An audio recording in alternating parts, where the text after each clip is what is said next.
air signs, Gemini, Libra, Aquarius. Welcome back to my channel, everyone. Thank you for being here with me for your weekend tarot reading.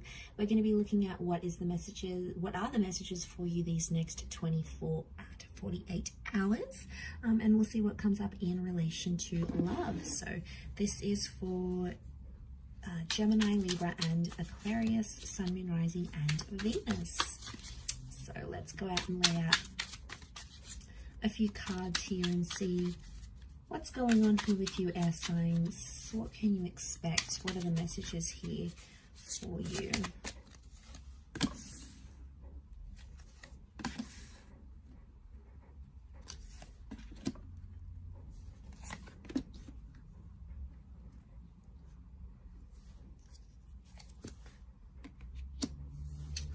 Okay, so what sort of crowns your reading is the Ace of Pentacles. So this is powerful because I feel like you're inviting more stability into your life here. Now, I feel like there is a new connection or a new person maybe coming up under an earth sign here, Taurus, Capricorn, or Virgo. But again, it's the promise of stability here. So straight away with that Ace of Pentacles, it tells me that this is the universe, God, spirit. This is something trying to sort of a higher power other than you is trying to steer you in some sort of direction here, air signs. So you have to listen to it. A door is opening, so I feel like there's an opportunity that's open. Now, for a lot of you, you may not be seeing it, okay? You're in that full kind of energy. As the swords, you've come up as the Nine of Swords. So if you're sort of, I feel like you're still dwelling on an ending, a lot of you. Could be a breakup, something that happened, some sort of ending that, like, you had an argument and it was like the last words that was said. You're still in that 9 kind of energy and you're still focusing on that. Maybe you do have to sort of go through that 9 before you welcome in the Ace, but I feel like possibly why you're not seeing that Ace of Pentacles is because your mind, your energy, your focus appears to be on whatever this 9 was. And I feel like with the Fool coming up here as well, I feel like it's put you in a place where you're not really sure what's next. You're like, okay, well, what do I do now? What do I do with myself?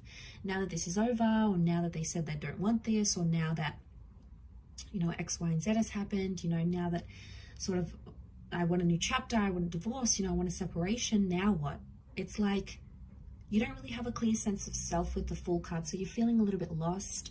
You know, we see this bird here, so that's the message here, okay? It's that bird, it's taking flight. So I feel like something's taking off here, but I feel a lot of you air signs are sort of, you're scared to end things, or you're scared to leave the familiar because you don't know what it's going to bring, okay? Maybe it's because you're not having direction, or you're scared to be lonely, or you don't really know.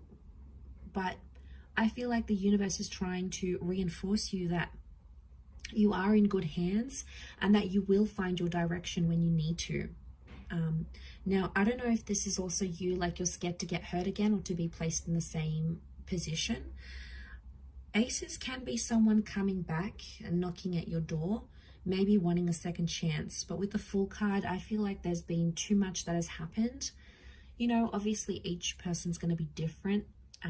But I feel like for a lot of you, too much has happened to sort of go back to that chapter now. It's like there's been too much pain or too much embarrassment or too much foolish energy to go back to this sort of connection. It could be with someone foreign or someone who is at a distance with the Fool card. So maybe this is like a long distance connection. This is with someone who's a little bit further away. Regardless, to have that come up in the reading, I feel like the universe is telling you that there is an opportunity that's coming. And you may be somewhat blinded to this because you're too busy focusing on the previous chapter of your life, or maybe, you know, you're just trying to process it all. It takes time. We can't just process it overnight. You know, it takes time for that to happen. And we need to work on ourselves with that number 4. But you do have the 4 of Cups, which is telling me the universe wants you to enjoy the surprise, and the universe right now doesn't want you to know what's ahead, because it's like, it's going to take away from the excitement.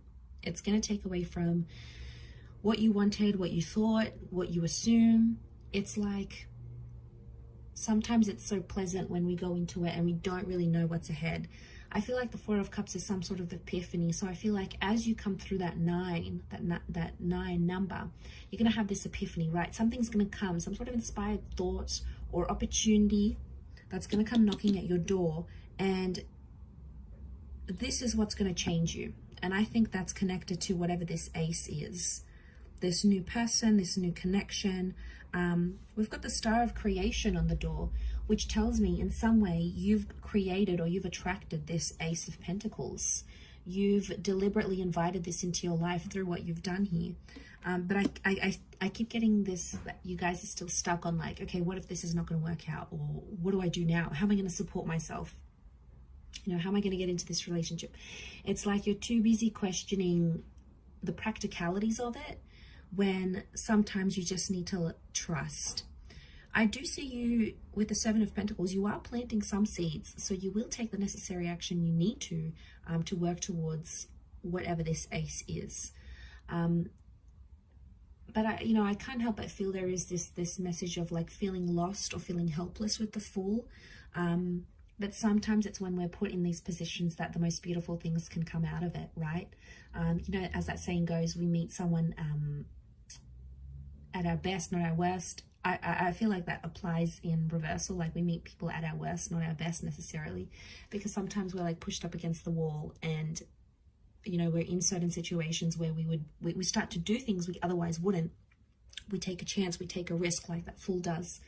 So the message overall here for you air signs is that you have to take a risk for this ace, and it's going to be worth it, because without taking this risk, you won't know what's ahead. You won't be able to enjoy it, because if you're not going to sort of leave that comfort zone, leave that relationship, or leave that kind of person, or leave behind singledom, whatever chapter you're going to, how will you ever know what that ace is if you're too busy focused on that 9? There could be some tensions here. Notice how there's like tensions here with the 9 of Swords and the 4 of Cups looks on. I don't know if this is like you're sort of watching and waiting. Maybe some of you are waiting for someone to reach out, or you're waiting to see if things sort of get better, patch up, and then make a decision about that. Either way, it's growth. 7 of Pentacles is here. So either way, if you're choosing to sort of wait it out and see what happens, that's growth in itself. If you're choosing to take the risk with that Fool card, that's growth in itself. It's growth in all areas, because it's adding up. It's somehow both leading to that epiphany that needs to happen, this emotional epiphany with that 4 of Cups that needs to happen. And you have Aries energy with the Fool card, so you're in a good vibe. Okay, you've got the motivation and you're feeling fired up here. It's just about channeling that energy now, air signs, and pursuing it, because that's what's going to elevate you forward. That's what's going to move you forward, essentially, air signs. So I'm going to leave it there. Thank you again, everyone, for watching. Don't forget to leave behind a like, share, or a subscribe, and we shall be catching up soon. Much love, and bye for now.